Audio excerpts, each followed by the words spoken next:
You have a beautiful garden. Do you take care of it yourself? What? Do you take care of the garden yourself? Oh, yes. Yes, so far I have done it all myself. Is it a lot of work? No, it's fun. I say God takes care of the garden, but the devil takes care of the lawn. Don't you think so? Yeah. But how do you do in winter? Because the winters are Oh, tough, crochet, and make rugs, braid rugs. That's how you keep yourself busy? Oh, yes. Keeps me very busy, and cook 3 meals a day. What are you doing now? What am I doing now? I'm trying to weed my carrots, and I'm going to cultivate the potatoes and radishes over there, and onions, carrots, and I have a lot of onions. Everything needs weeding. It's all weedy. And the flowers, I can't work in there now because they're high, and I'd break them all off. I see. Do you have a big family, or are you alone? I have Otto Walters living upstairs. He rooms with me. Yeah, that's my interest, raising vegetables and flowers. It's a lot of fun. I like it much better than going out and gossiping. Do you like it living in Glencoe? Oh, very much. I wouldn't. My sisters wanted me to come to the cities, but I would not go to the cities. No? Why? Well, it's so nice out here, seeing all these flowers grow. I love that, you know. I don't care much for the city. I understand you very well.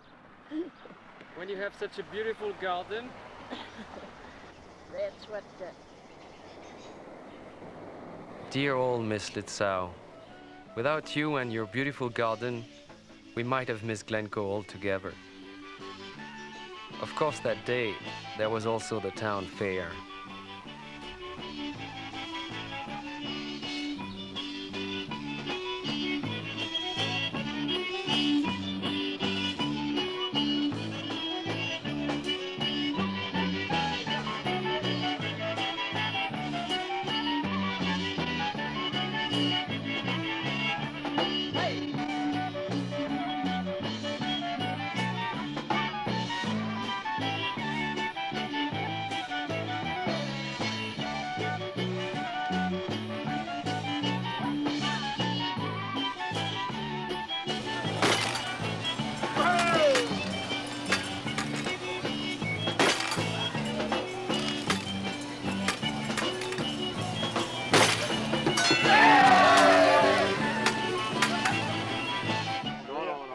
We have them all. Korea?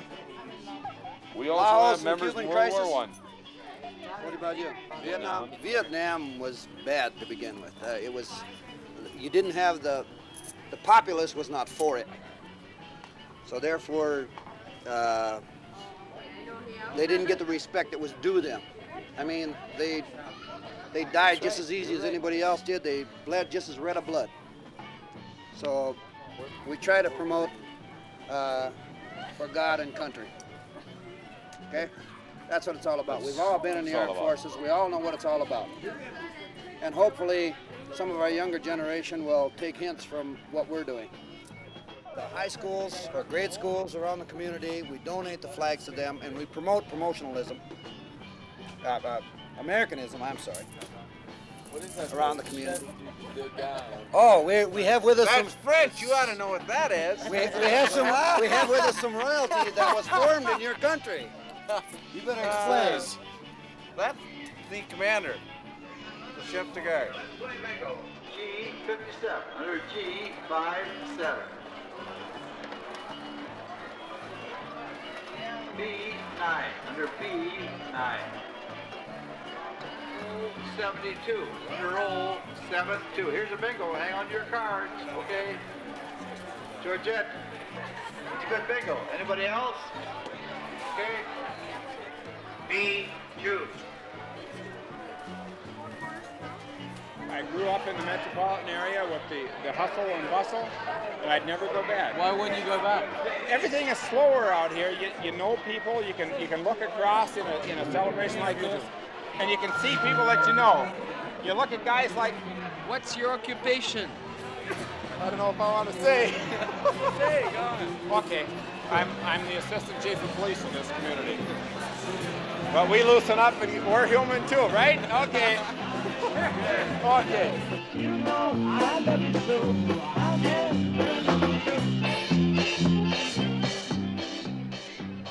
It was a Saturday of June, a few years ago. Here I was in Glencoe, having a good time with the town folks. For days, we traveled around Minnesota, filming school graduations, shopping malls, Indians, miners, factories. It felt good to be on the road again, camera in hand, making friends. Who are you? What channel is it for, they always ask. We're French, and this is a documentary for public television. Oh, well, we're all Germans here. Welcome to Glencoe, Minnesota. So, we settled down at the Star Motel. A very quiet Sunday morning. Glencoe is a small farming community 60 miles west of Minneapolis with 5,000 inhabitants and a few industries. There are 9 churches in town, 7 Protestant, 2 Catholic. No synagogue.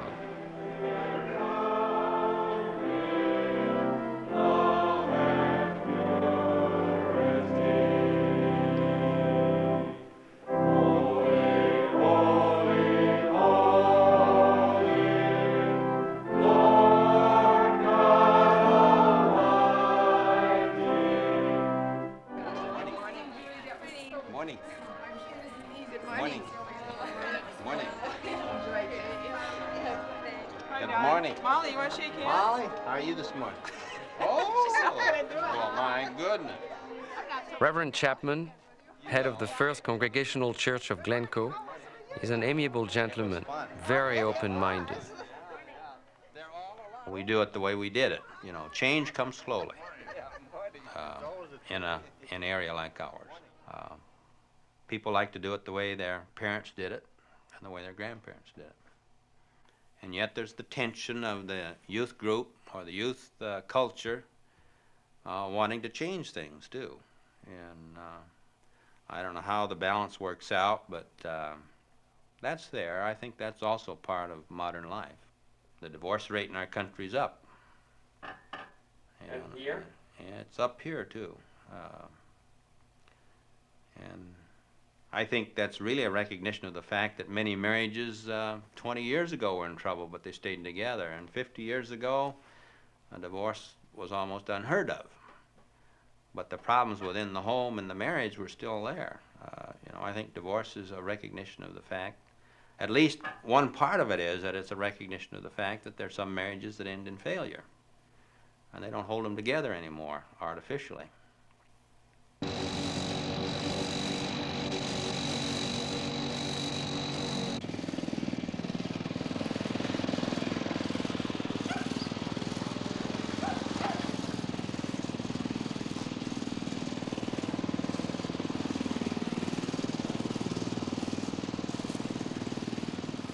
Seen by an outsider, the Glencoeites are a quiet, somewhat placid, extremely friendly group of people.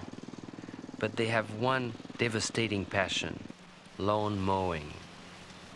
At all hours, men, women, children chop furiously every bit of grass that sticks out.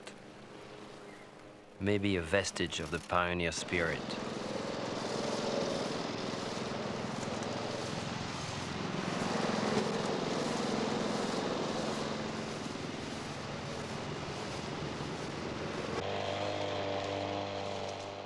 How many times a week do you mow the lawn?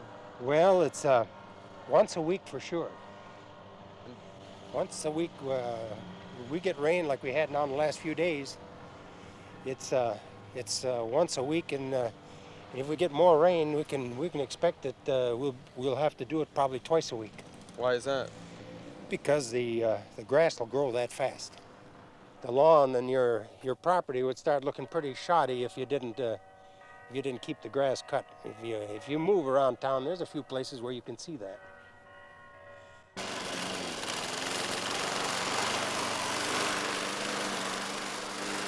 So I've got a daughter at home, and she's just home from college, and so she hasn't gotten into the routine yet.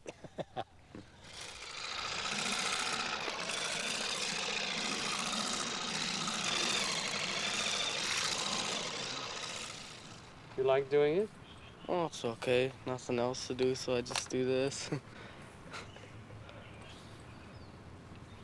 Is this the worst part of the job? Not really. I like this better than push and mowing, you know. Are you in school? No, we just got out about a month ago. So what are you going to do now? Oh, I might get a job at a high school or something, you know. Find some job to do. Anything.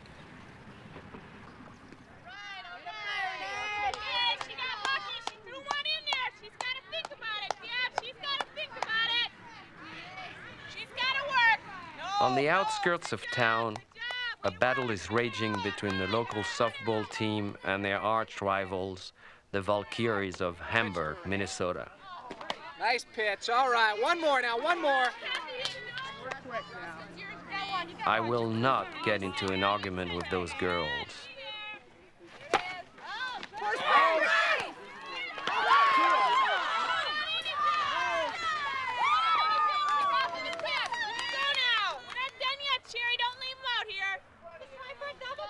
Talk it over out there.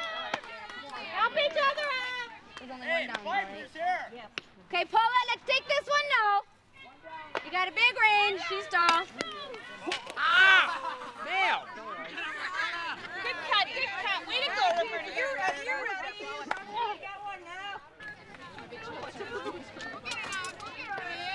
Take your feet there.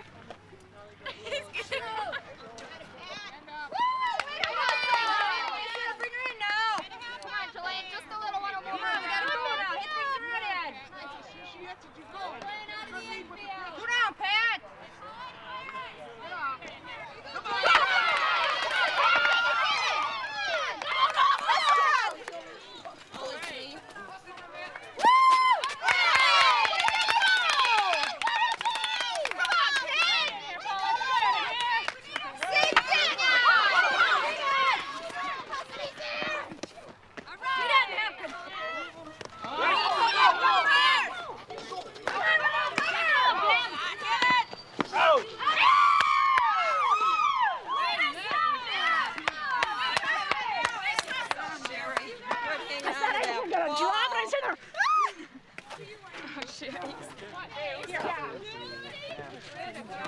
Pizza Ranch! Roberta? Are you ever going? We're going to the Pizza Ranch! Going to the Pizza Ranch. Excuse me, you happy you won? Yes! I said that. So am I. I'm very happy. It's only the second game we won. Second game we won all Do you year. normally win? No! Yeah, we won. We never win. We always win. Oh, we always. Where are we going? Pizza Ranch! We tried hard. We did. We worked for the win. No. No. This is just league play. We have We won't get 6 very more far. games to go. And then we play tournaments. Where's our book?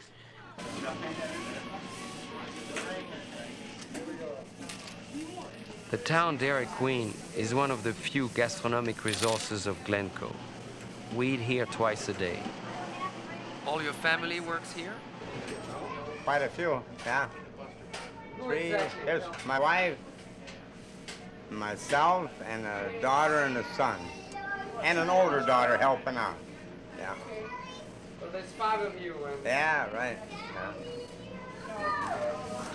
Okay, thank you.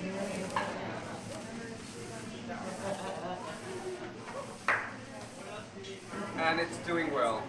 Yeah, can't complain. Real good business. I sold beer for 23 years. I like this better. You're Mr. I'm Barnum. Mr. Barnum, Jr., and Mr. Barnum Sr. is back there. And you have no connection with the circus family? Not that we know of. So how do you We explain? were here before the P.T. Barnum. It is done on the circus theme, yes. The medicine wagon, I don't know if that's going to give you a good shot of that up on top there. Distributor That's cures. where the drugs Prescriptions are filled, yes. That's your prescription drugs. And the patent medicines are all along this aisle over here. I better keep my finger out of here. We have our gift section in the back and cards. Carousel shop. Your horse may be of interest up above there. This is Mrs. Barnum Jr. over here. She's doing inventory for an order. She does a lot of the gift buying and that, practically all of it. Hello. Hi. What part of France are you from? Paris. Paris. Every Frenchman will tell you he comes from Paris. Oh, I suppose. My granddad settled there in 1869, and my grandma settled in 1854 when she was 2 years old. The population of Glencoe is remarkably homogeneous, 80% of German origin. A few miles north, Silver Lake is almost entirely Polish. They come from Germany, Hanover. That's Lower Saxon. And there were Indians around? Oh yeah, they lived, say 10 years with the Indians. They come there every fall to hunt. And Did they get along well? oh yeah, they were really friendly. Yeah, they were friendly. And what happened with the Indians after? Well, when the Indian outbreak was in '62, I think. And then the Indian War started here, and ever since then there were no Indians around here.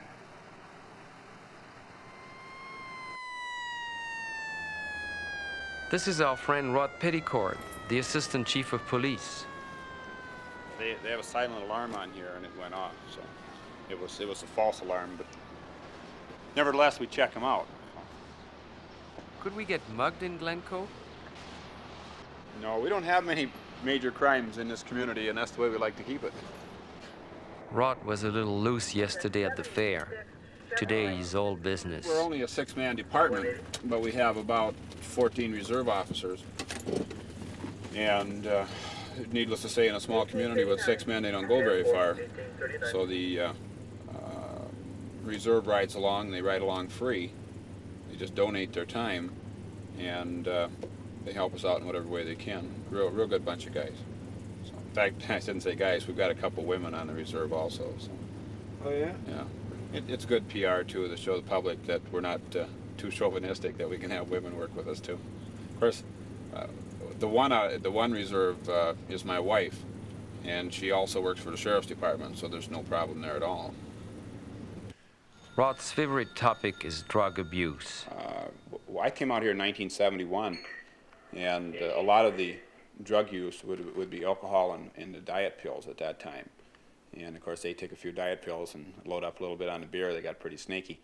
Then the trend kind of switched over to the marijuana, and it pretty much stayed with that. Then it switched now where it's the booze and the marijuana. And that's the reason that display was made up. I carry it with me to the schools.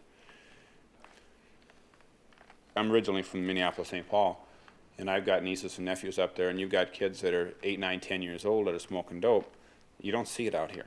You know, if you'd find somebody that age doing it, it would be just a long shot, I would say, because the kids aren't doing it. You might find an 8, 9-year-old that might be drinking a beer, but he don't go out and get drunk or get high on a regular basis. It's just unheard of. How many horsepower? 280 horsepower. And what is it made for, basically? For working up the fields, like in the spring and fall, for doing all the tillage work, you can say. It doesn't do any of the planting or anything. It's one of the biggest I've seen. It's the biggest that John Deere, this brand name, makes.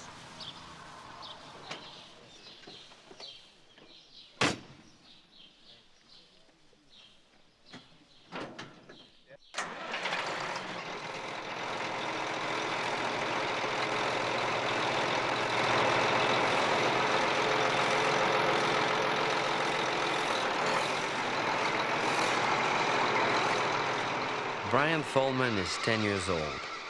He doesn't drink beer, but he drives a big toy. Just outside Glencoe, his father runs Tholman Seeds, a 2,000-acre operation that doesn't fit my European notion of a farm. Farmers' machinery has always gotten bigger. Consequently, they have to buy more land in order to use that farm machinery efficiently. Well, for instance, our federal land bank will not make a loan to a farmer who has only 80 acres because they know that he cannot raise a family on 80 acres and still pay off the mortgage.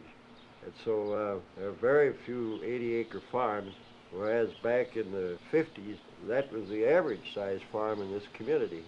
And now, as I say, there are very few of them, but the farms have gotten larger and larger and fewer farmers as a result.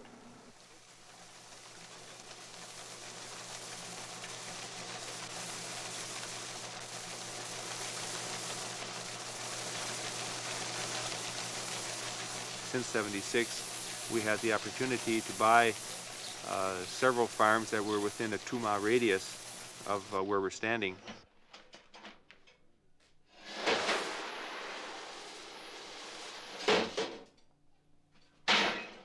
Because of our location here in this part of Minnesota, we're within 40 miles of the river points near Minneapolis and St. Paul. Therefore, that is where most of the grain in this particular area goes. And of course, most of the grain that goes to the river points therefore goes down to the Gulf of Mexico and gets shipped to other countries throughout the world. We live as good as a businessman in town because of the size of the operation.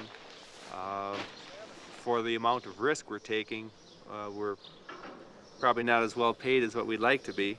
The risk is quite high because of the variability of weather and prices, but we're comfortable with what we're doing.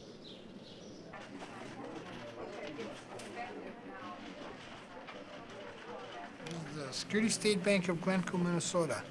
It's a privately independent bank owned by local individuals right in the town here. Who started this bank? My father did in 1935. So you're at the same time a banker and a farmer. Right. So the people can't fool us when it comes to agriculture loans.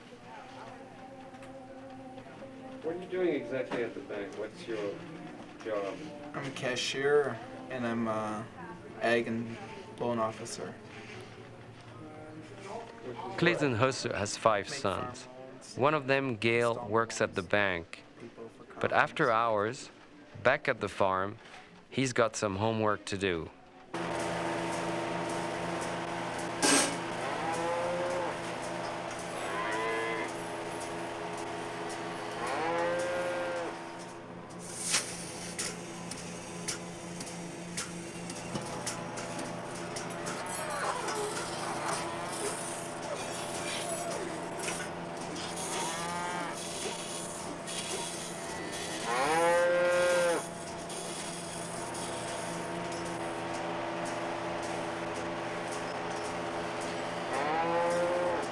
What are you doing now?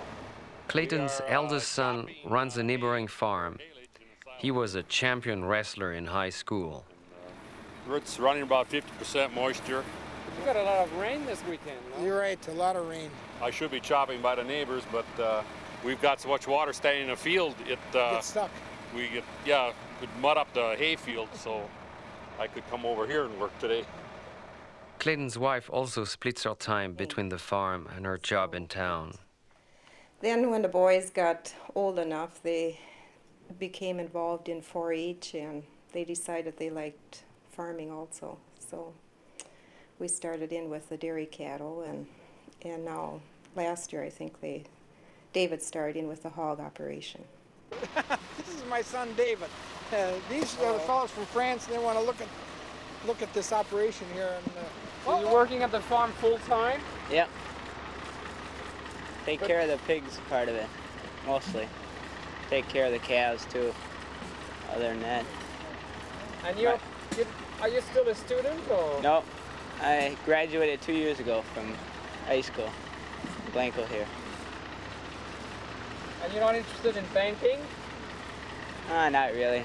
I like what I'm doing right now, so it doesn't bother me that I'd be working there or anything. I just like this, so that's what I do. That's what I do best, so that's what I'm gonna do. But you graduated in agriculture or took a degree in farming? No. I got a degree in hard knocks, and that's it. I learned from the experiences I had. That's all I do. You learn a lot. In pigs, you learn a lot every day. It's a new experience every day of what goes on. They're sort of a weird breed of animals, and it's not. You got some hard days in the winter and stuff, but otherwise, it's not a bad occupation at all.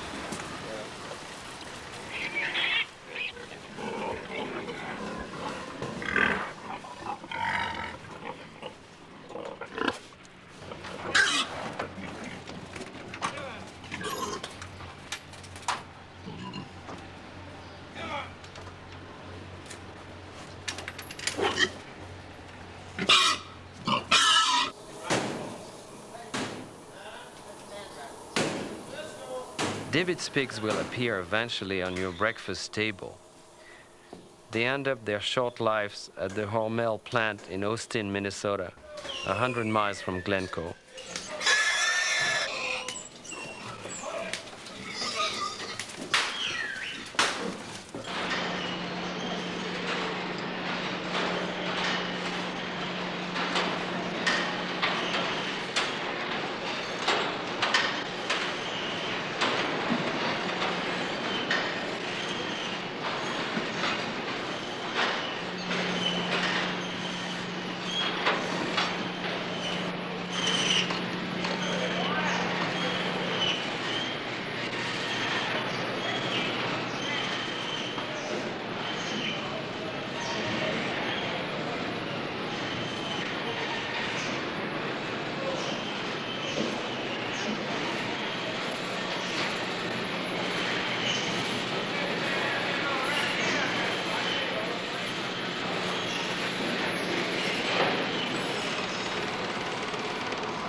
I can remember ever since I was,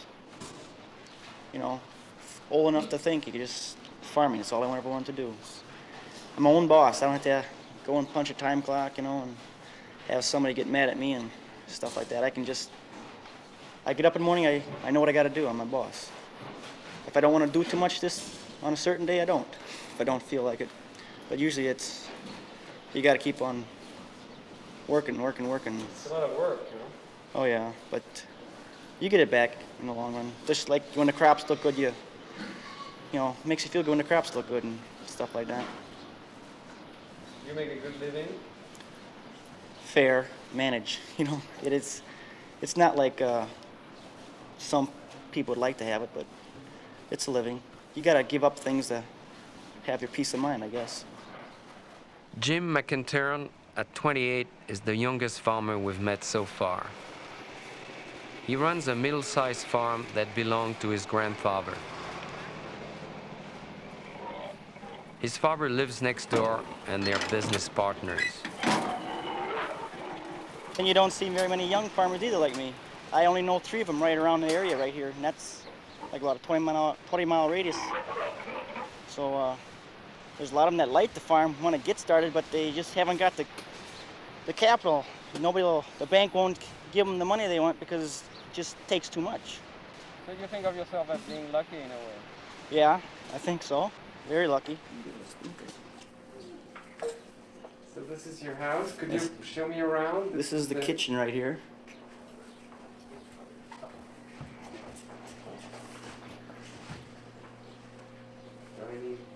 This is our kitchen table where we eat all our meals.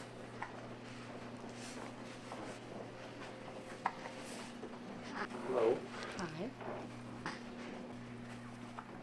This is a dining room, which really doesn't get used for much besides when you have a lot of company, then the company will come and sit in here. Friends and neighbors or whatever. Do you often entertain neighbors or? Well, birthdays, whenever there's a birthday around, and one of the kids' birthdays, we'll have a little birthday party. And This is what's called a living room in here. So we watch our TV, if there's any TV to watch, or just to sit and read the paper. We got a couple hours to read the paper at night. Do you watch a lot of TV or? Just in the winter. In the summer I don't watch much at all. I haven't got much time for that. I'm too busy. In the winter there's more slack, more free time. There's no field work or anything like that, just the chores, taking care of the pigs and cattle. How many children do you have? We have 3. One's going to be 5, and one's a year and a half, and one's going to be 5 months. Are you going to make farmers out of them? I hope. Hope so. I hope somebody plans on staying. Yeah. Probably not the girl. And you married very young then? Yeah. I was 18. 18 and a half. 18 and a half. Is that young to get married here or? Not for a woman. It is now. Back 7 years ago it was. But now you find out more girls are waiting till they're 20, 21, 22, even older than that. Save your money, because everything's so expensive. Yeah, they want to work first. Yeah, they like to work first so they can buy nice things for the house. But you decided immediately to get married or? Well, we waited about a year and a half. We were going together, and then we married after that. 6 months after I gave her engagement ring, and we got married 6 months after. And 2 years it was after. just the right one, so I just. And 2 years after that, then a little girl was born. 1 day after our wedding anniversary. Jim and Bev's hospitality is so gracious. I feel I've known them all my life. We're back the next morning. Jim is riding his tractor.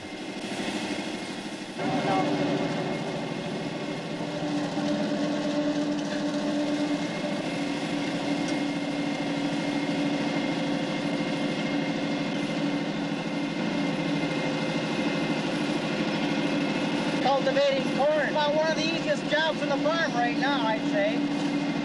Gives you time to think. Gotta do a lot of that nowadays.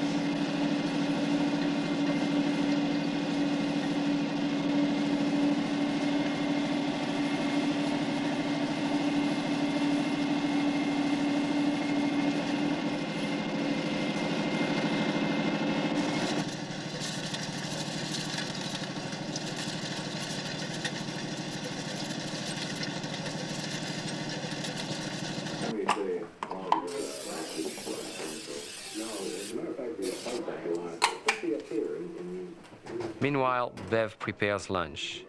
It means opening tin cans. The McIntern don't even drink their own milk.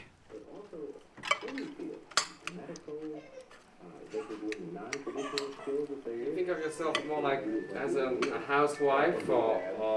I don't want to be thought of as a housewife. But you help a lot at the farm, no? Yeah, I'd rather be thought of that way as like a homemaker and partner with Jim, put it that way. I like helping outside. I like helping a lot outside. Driving tractor and things like that. Did you do it when you were younger? I did it a lot when I was younger. Did you think of any other life, any other thing that you would like to do? Or? I suppose every girl wants, you know, has different things she'd like to do with her life. I sometimes dreamed of being an airline hostess. But after I met Jim, I forgot about it. Us again?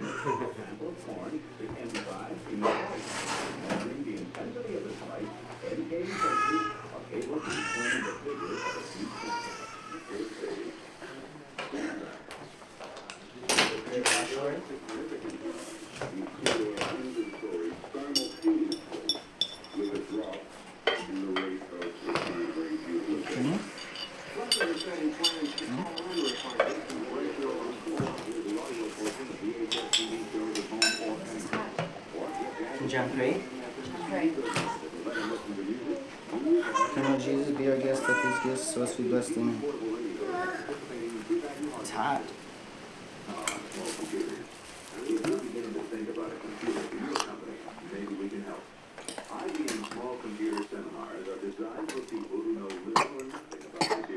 How do you explain there's no blacks in this community? Practically not one, I would say, in Well, Glencoe. I don't know. It's hard to say. People just seem to not really get along with blacks around here.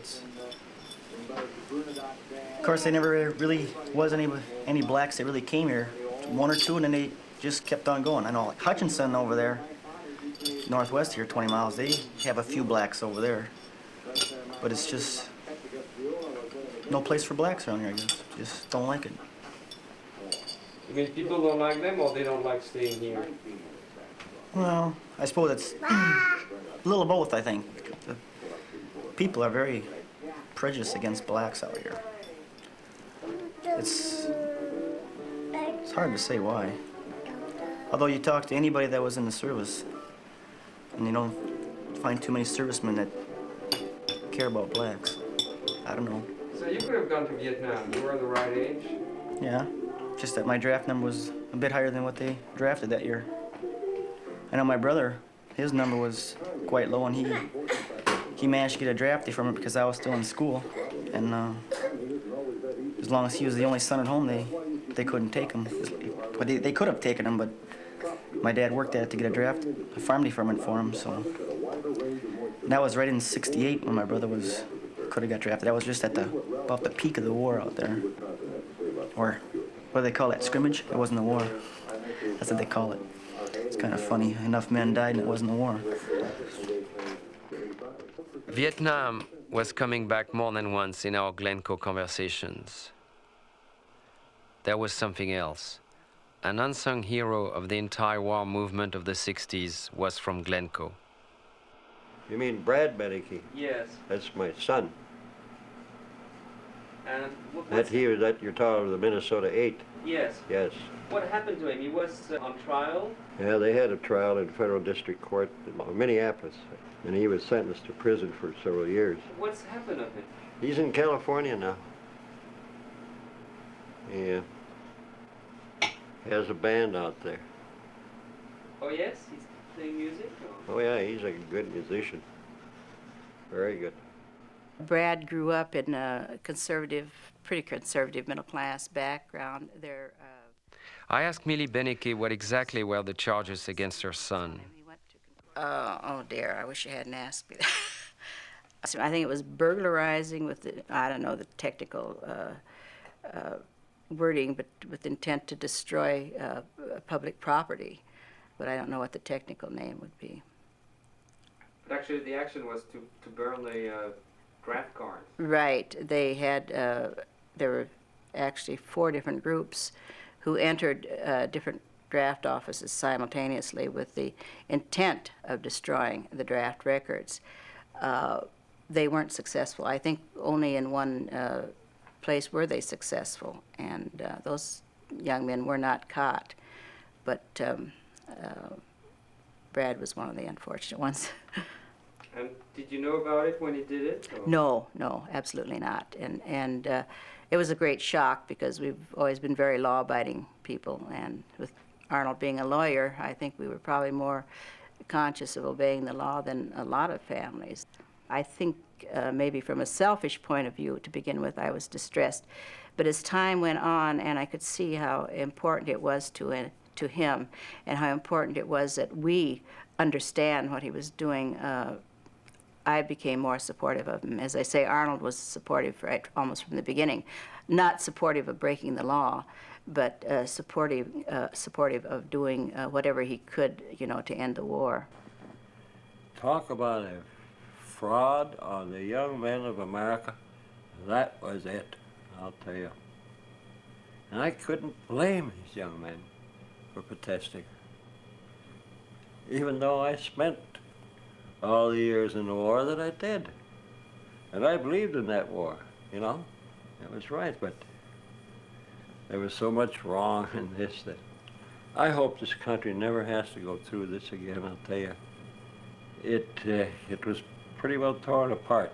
I was very supportive of Mr. Nixon, his first term, and when I was Republican chairwoman and Mr. Nixon was up for election in the second term, I'm probably one of the few Republicans in the state who voted for Mr. McGovern.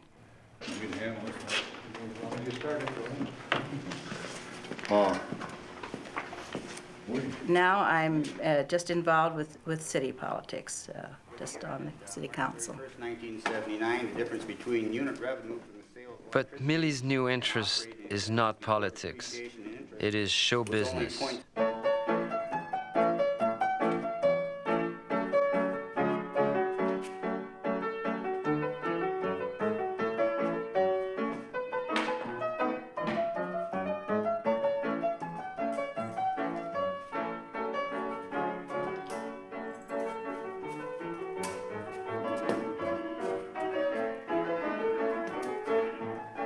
It's something I've wanted to do all my life, and I've just found time to do it.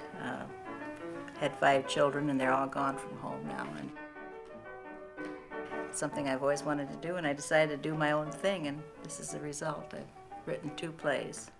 How would you define your play, Much Ado About Corn? I don't know, but it was really corny.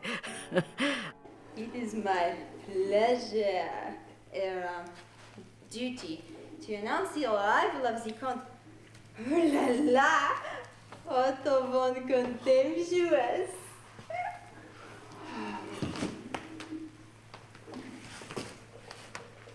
I've come to evict you! The mortgage on your corn kingdom is due today. You haven't paid. Out you go, off my land. Zounds! It'll be mine, all mine. I'll be king villain. You know, Corny, we could trick him, poison him, give him some of Granny's corn liquor. We must prevail, Earthy dear. We're the only royal kingdom left in this vast country, and we're surrounded by people, individual people, farmers they're called. They own Meet all Steve, leading man of the Buffalo Creek Players, one of Glencoe's most eligible bachelors, who inseminates cows for a living. Okay, this is bull sperm. It's color dyed green to signify that it's Holstein. Okay, I have to, in order to ensure the best sperm quality, I have to get it into the cow as soon as I can. So, okay.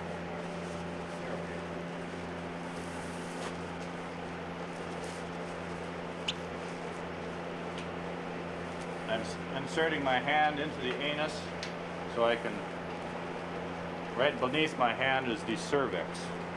And my destination is to thread the pipette through the cervix and then deposit the semen into each horn of the uterus. Okay, that's what you get for your money right there. So, now, In about 2 hours, she'll release an egg, and hopefully the sperm will unite with the egg, and then we'll have conception. And then the gestation is 9 months. My company has their bulls in DeForest, Wisconsin. The semen is processed and frozen there, and I pick up monthly shipments. It is frozen and stored in liquid nitrogen. The sperm life is indefinite. They started in 1953. They have used ampules from that time period and have still settled cows, and that's a period of 26 years. Some of these cows produce 80 or 90 pounds of milk per day. They run into problems if their udder does not stay up where it belongs. They generally let them have about 2 months rest period before they come in with their next calf, because there's a lot of strain put on them when they're producing this much milk. This is a heavily cow-populated area, so I can make a good living within that area. Steve inseminates about 5,000 cows a year. He loves his job, but he also enjoys the singles life. And you're still a bachelor. Could you tell us why?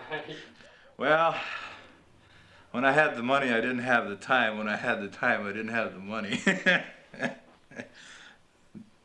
I enjoy the lifestyle. I enjoy the independence of being a bachelor. I live my life. I do.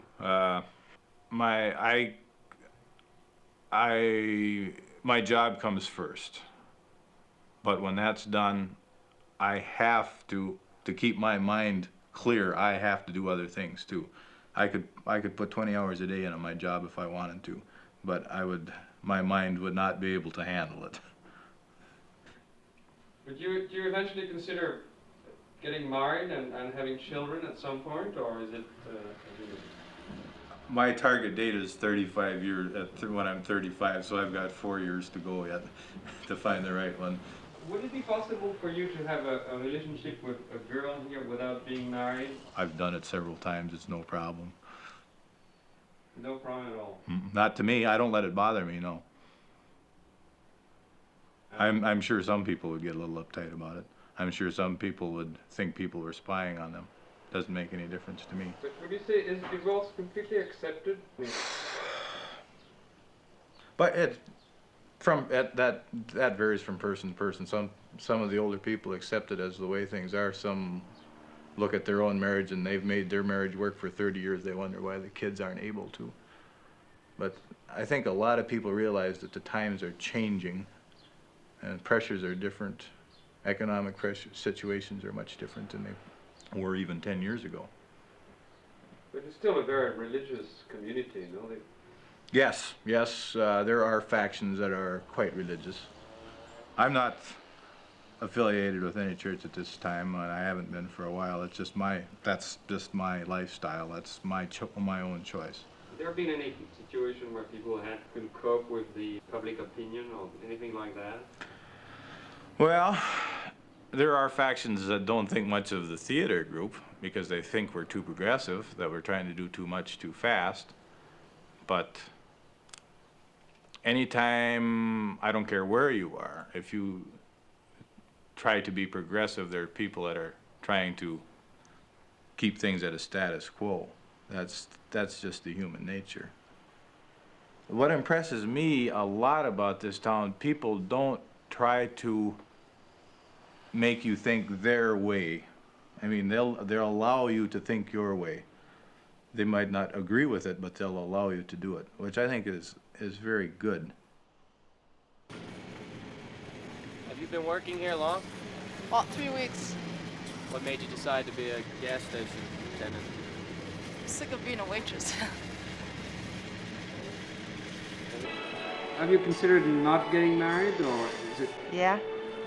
Up to about a year ago, I decided I wasn't going to get married, but I decided this year it's a very good idea. Why? Tired of being alone.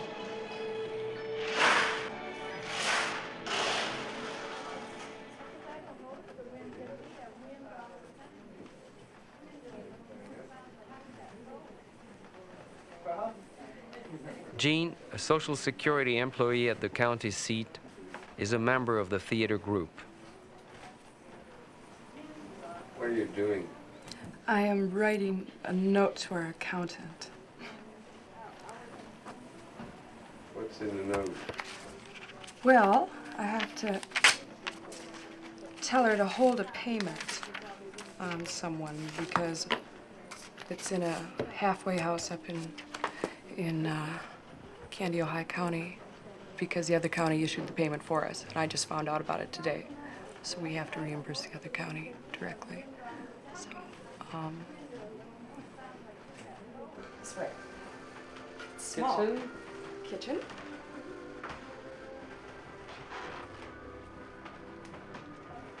This is my bedroom. It's a mess, as you can tell. I have too much stuff, no place to put it.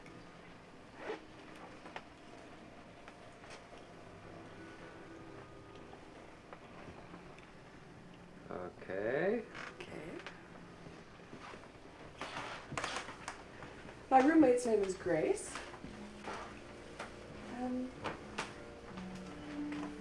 This is her room, over here.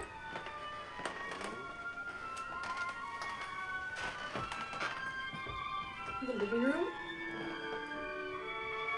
Do you spend much time here? No. I'm gone most of the time. I work 2 jobs, and then with the theater, I'm not home very much at all. Job number 2, for extra money, is bartending on weekends. I usually work every Friday and Saturday night at a little municipal liquor store that's between Glencoe and Hutchinson. There are good things and bad things about it. You see a lot of, I get tired of seeing the people that have drinking problems that come in there, that drink too much. Seems to be a natural in this I think it's boredom. I think people don't have anything better to do with their time. And it starts at a very early age. When I was in high school, that was, well, it was illegal, so that was what was exciting about it. You go out and drink. Including women? Sure. Jean is a free spirit. She'd mentioned previously having renounced her Catholic faith. Do you really want to know? Well, the hypocrisy within the church, and just from a personal experience. When I first moved away from home when I was 18, I moved in with a boyfriend. And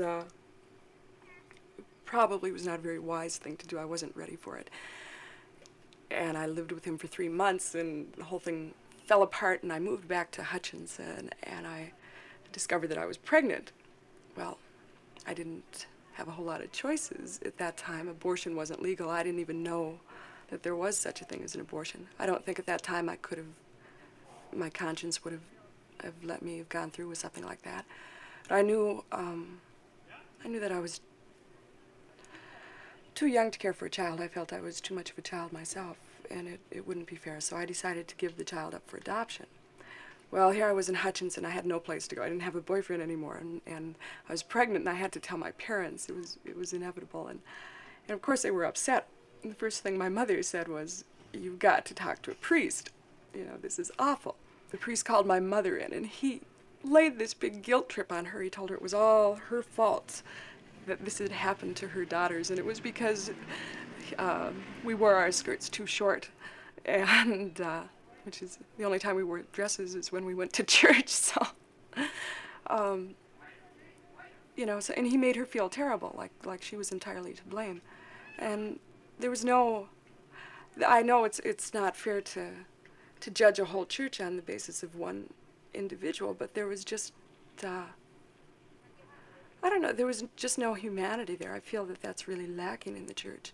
I think that there's too much emphasis on the doctrine and the rules and the black and white sorts of things, and just not enough caring. And tell me, so what did you do with the child? I gave it up for adoption. Are you sorry about that? No. Do you intend to get married at some point? I don't really care if I do or not. I think it would be nice. At some time it would be nice to have a family. I guess I feel secure enough in myself that if I would never get married, that it wouldn't ruin my life, or I wouldn't consider myself a failure. If I ever do get married, I'd like to feel that I was marrying for love, not out of necessity, or not just because it's something that I ought to do. But I enjoy men. I enjoy meeting men. And so I guess I have a lot of short-term relationships or just friendships. And that's sufficient for me. I know women, though, that are single women who are, who are very frustrated just living here because they would like to find the right person, settle down in the area. And the availability of single men is just limited. It depends on the age group, too. Like, I'm 26, I'll be 27 this month. So I'm getting up there as far as age, as far as being, I'm not considered young anymore in this area. Young is maybe 21, 22. What happens if you're gay in Glencoe? You don't tell anyone. You probably don't make a pass at anyone. Yeah, I think you'd probably have to carry out your private life in Minneapolis or someplace if you were going to live in a small town. It's not, it wouldn't be accepted. I mean, that's one area that there's a lot of prejudice against. It's a lot of jokes made about homosexuality. People don't want to talk about it. So it'd be very difficult for someone to live, a gay person to live openly here. Do you find men very macho here? Yeah.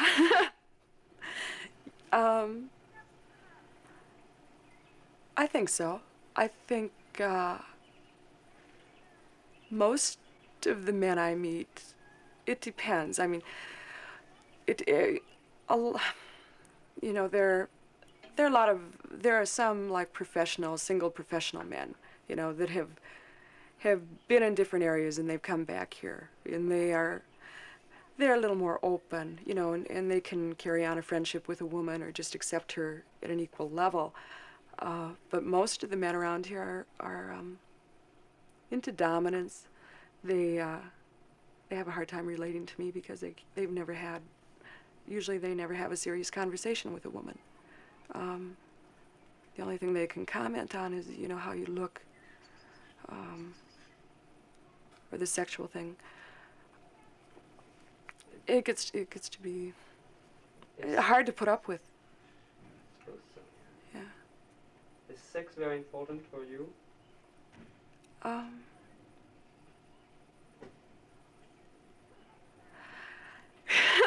don't know how to answer that. Yeah, I guess it's important. It's something that I end up shutting off, I put in the back of my head. I get busy with all these other things, and so I don't have to think about it.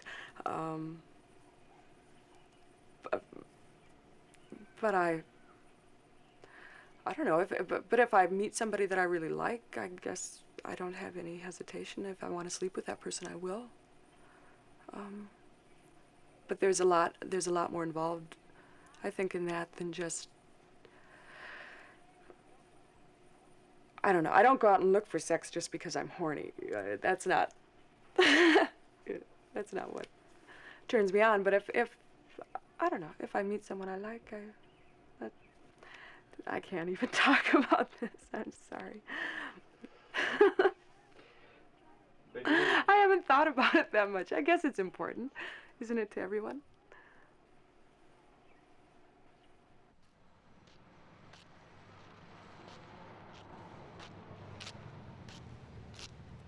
Are you part of the hospital, sir? What? Are you with the hospital? No, with the Glenhaven over there. You just walking around, or? I'm taking my exercise. I lived there at Glenhaven for 3.5 years. You're retired now, of course. Retired.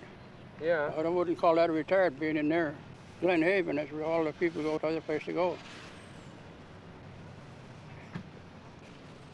You don't like it? No, I'm tired of it. And how did you get there? Well, I didn't have no place to home no more. My wife died. And the boys are all working for themselves.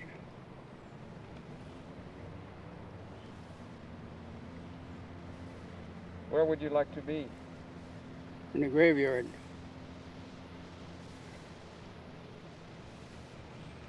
Well, you have plenty of time for that. You don't know what a fellow always got to go through when you're healthy. Did they take good care of you? Oh, yes. Yeah, they do. We take care of residents that need 24-hour nursing care. We provide many aspects to that care, not only nursing care, but also social activities. We have an activities department that the residents that are capable or able spend time there doing various crafts. That is the main purpose of Glenhaven, is to serving the elderly and those that need 24-hour care.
Strawberries this month, that's what we're waiting for. It takes 2.5 gallons of crushed strawberries for the birthday party. So I think that's going to be really great. For each birthday party? For this birthday party for June. The Congregational Church from Glencoe is serving it. Each church does a little bit different. This time, and so we're waiting for strawberries. Straight talk from our presidential hopeful, Howard Baker. All this and more on 2020 tonight on ABC. As long as I'm paying his dental bills, he's using a fluoride paste. Mom, I need a gel for fresh breath. Relax. We'll get fluoride and fresh breath with Aquafresh. Introducing new Double Protection Aquafresh. All the cavity-fighting fluoride of the leading paste and all the breath freshener of the leading gel. Concentrated in one toothpaste. New Double Protection Aquafresh fights cavities and freshens breath. It is not easy for Pedro to a favorite Mexican snack does not come from Mexico. Mexico. Tostitos brand, crispy round tortilla chips. Mexico. They have an authentic tortilla taste. Mexico.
At the Emmanuel Lutheran Church of New Auburn, a few miles from Glencoe, Tammy and Robert are getting married this morning. Tammy is 17. Robert Mark Schwanke and Tammy Jean Schutte have consented together in holy wedlock and have declared the same before God and in the presence of this company. I pronounce them husband and wife. We've only just begun to live.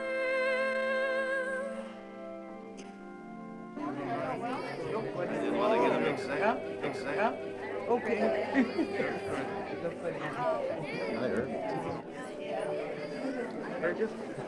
Best wishes, Tammy. You're just beautiful. Thank you. Congratulations. Thank you. Congratulations. Thank you. Congratulations. You look great. Thank you. Thank you. You look great too. Congratulations.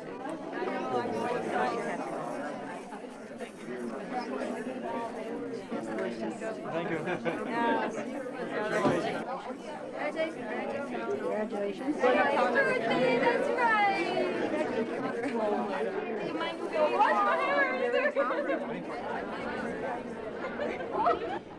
After the ceremony, a banquet takes place at Play Manor, a vast ballroom Glencoe is most proud of. Family and neighbors, they're almost 300, eating and drinking heartily.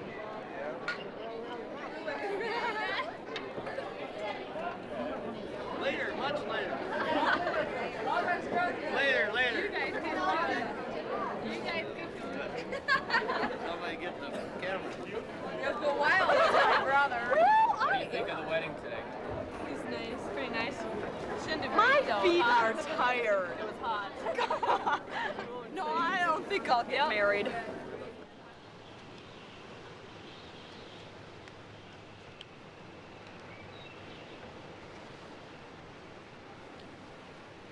After the meal, bride, groom, bridesmaids, and ushers spend the rest of the afternoon bar hopping.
I got it. You sure? Yeah. Tippy, look out. Oh, shut up. You want to spill that? No, I'm not. I got that. You have a glass of beer? Huh? Yeah, it's for my mom.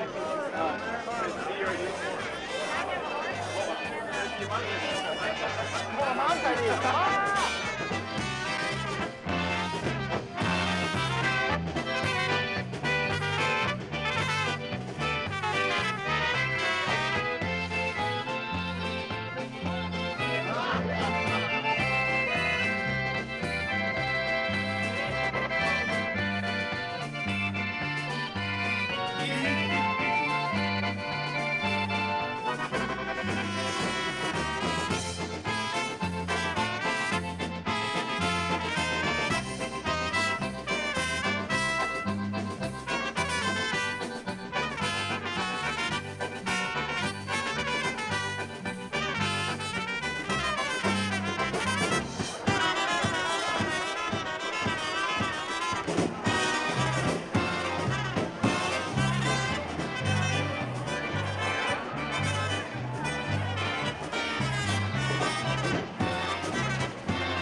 Oh, yeah.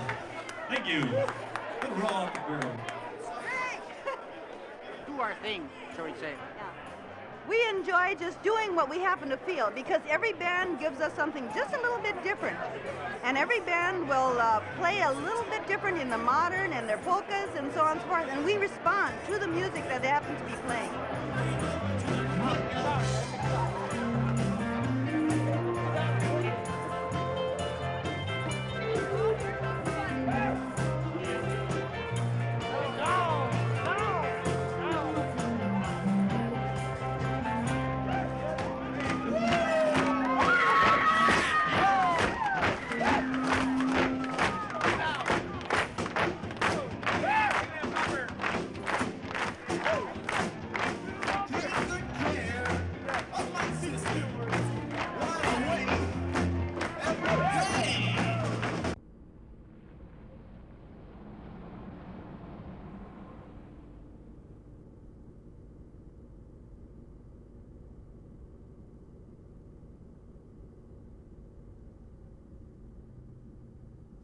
I am nervous driving into Glencoe.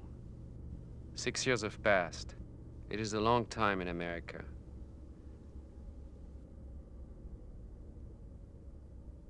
This garden. Isn't it Miss Litzau? Right where we left her? Miss Litzau, it is such a great pleasure to see you. Is that, yeah. How It's have nice you been? What? How have you been all these Oh, years? just wonderful. Just wonderful. How old are you now? 91. Still going strong, huh? No, you should say. And you still I don't care to have anybody help me. You still what take... I don't get done, just it don't run away. You still taking care of it all by yourself? Everything by myself. Household, I can pickles, and so far I haven't canned tomatoes yet. They are quite not ripe enough, but they're coming. Well, well, maybe nothing has changed after all.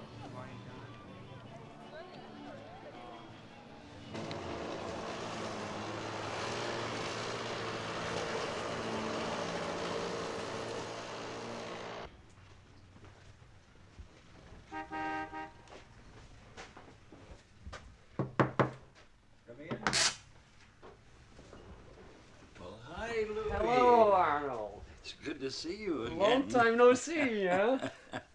Sir, you're still in the same office? Same office. Still working? Every day.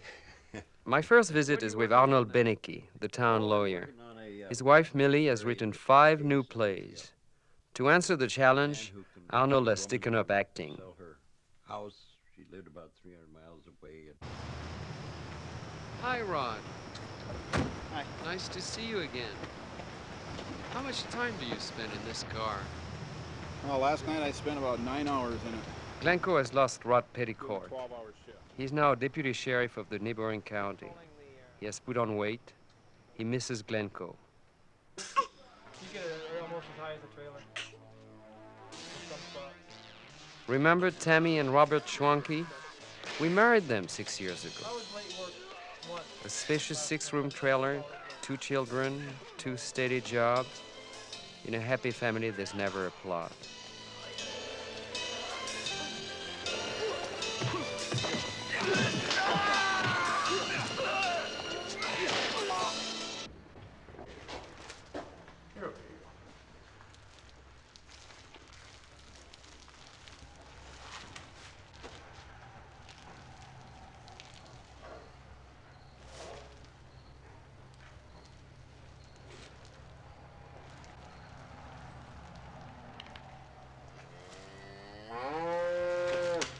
So, Steve, we come back a few years later and we find you still busy.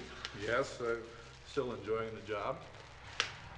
This is probably about the 50 or 60th thousandth cow I've inseminated in my career.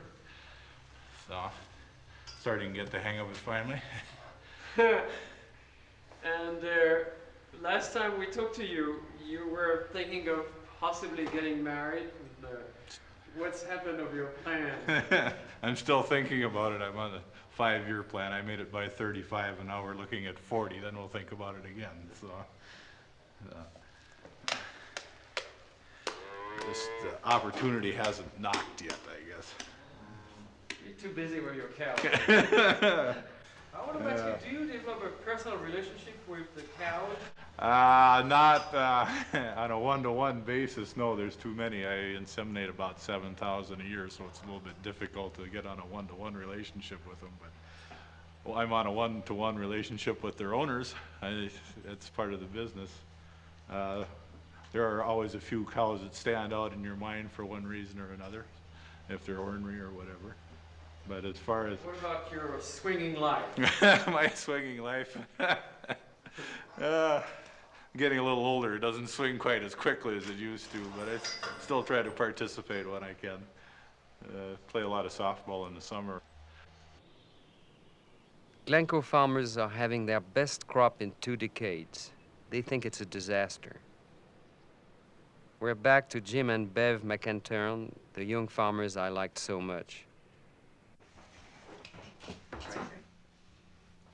Come, Lord Jesus, be our guest. Let this food to us be blessed. Amen. Apparently, nothing has changed. Oh yes, Bev works at the post office. And Jim worries.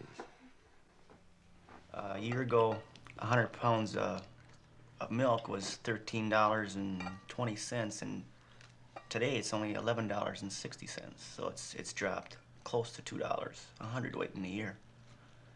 And you got to make it up. So what you do is you milk more cows, and by doing that you create a problem by putting more milk on the market, which the price is going to go down some more yet. But a dairy farmer is forced to do that, and there's just no place to put the milk anymore. That's why the price is going to keep on coming down until enough of us go out of business, so there's less cattle. But let me ask you, do you want your children to go into farming?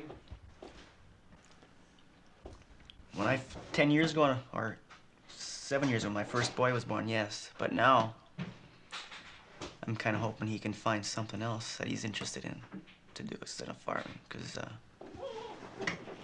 I don't see no future in it no more. It's sad to me, because I like to farm, but I'm wondering if I'm gonna be here 10 years from now. Am I gonna be farming 10 years from now? I don't know. There's a lot of people probably won't, and it's just a matter of elimination. Who's gonna come next? Who's gonna... That's one of the reasons I took the job, is because putting the money in a bank, and when the kids get college age, if they want to go to college, I want to give them that option. I would love to see all 3 of my kids go to college, and then if the boys do want to farm, or if Lori marries someone that would like to farm and the boys don't want to, at least they have that college education to fall back on. Yeah, I want them to have something besides farming. It's sad. I don't know if you could realize what it feels like to live on the farm and to love the land. It's like loving your kids or your wife, you know, to love the land. It's a different feeling inside of you. Maybe you don't know what I'm talking about, but it's just a feeling. It just grabs you right inside, right in the middle of you. I went through a feeling of guilt where, what did I do wrong? Should I have made changes earlier? Should I have tried different things?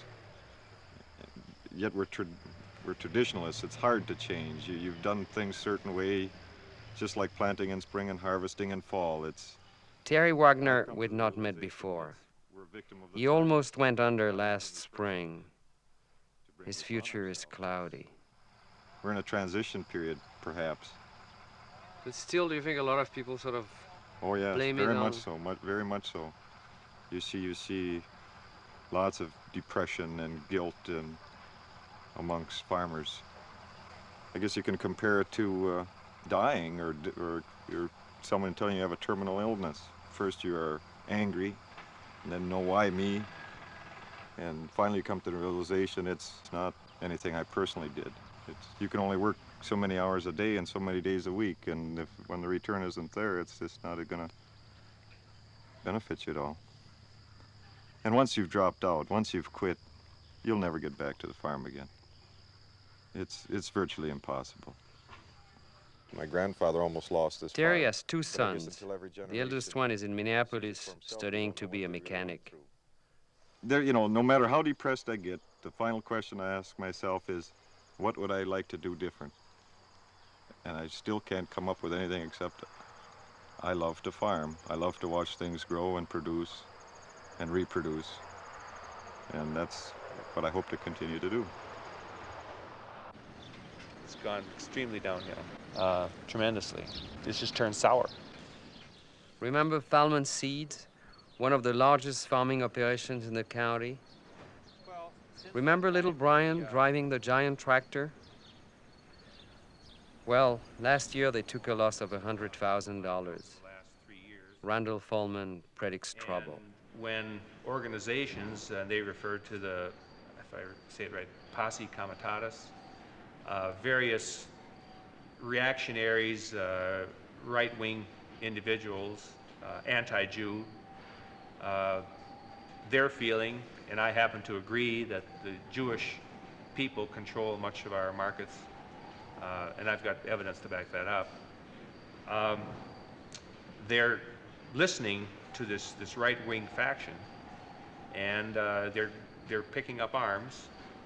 They're buying semi-automatic weapons, and I'm afraid that there is going to be some violence, and my guess is that'll come this winter, because it'll be much worse this winter. This coming winter? Yes.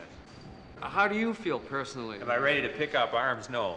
But am I ready to talk to other farmers and make a stand? Yes. The only way we can change this county tax that we're currently living under is to simply refuse to pay it. Although we as farmers are only 10% of the population, we pay half the tax. And if the farmers get together and say, I won't pay my taxes, we will stop county government, we will stop the schools from operating. And that is the only way that we can draw the attention to the problem. And basically that's what George Washington and his cohorts did, was tax protest. What do you think of the present administration? I'm part of the same party, but I don't agree in his philosophy. If myself, as a seedsman, had a plan of attack and how I was going to approach the future, and the economy kept changing so that I had to change my plans with it. In other words, if I had a plan that worked, good. But if the plan didn't work, you had to change. President Reagan's attitude is, this is the way we're going to solve the problem, come hell or high water. And he refused to change his approach and his plan over the past 4 or 5 years. And consequently, it takes a very stupid man not to be able to see that when he took office, the national deficit was, around $300 billion, or maybe $400 billion.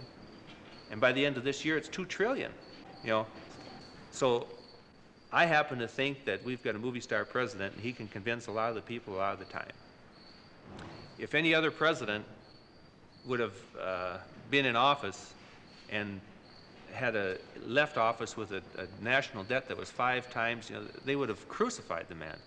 But Reagan, for whatever reason, he can tell the world that, yes, the national deficit is 5 times higher than it ever was, but it's all right. It's all right.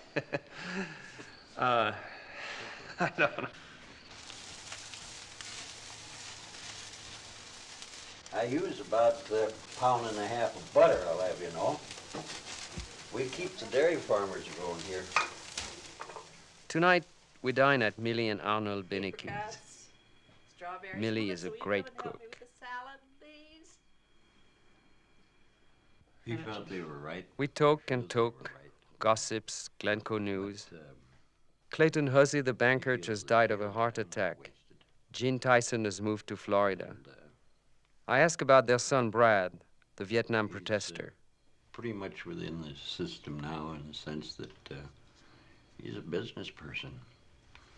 He did great in the sales of software, computer software in New York and the surrounding states. And let's put it this way, he's a little milder than he was before. A little more subdued. Not quite the angry young man that he was. Now, Arnold, you're now a lawyer actor or an actor lawyer, or how would you define yourself? Well, let me put it this way, I learned a lot about acting while being a lawyer. So the company's doing well, huh? But it seems to depend upon the show. If we have a large cast, then we fill the house. And if we have a small cast, of course, like today, that it's a small cast. But it was a pretty good house for a Sunday afternoon. Arnold, do you feel that this town has changed considerably since we were here? Physically, I don't think it has. There isn't any great amount of new construction except new homes. But spiritually, I think it's down. I think this depression that the farmers are in has affected the community, or infected it, whichever way it should be put. But I don't think there is the spirit here that there was 6 years ago.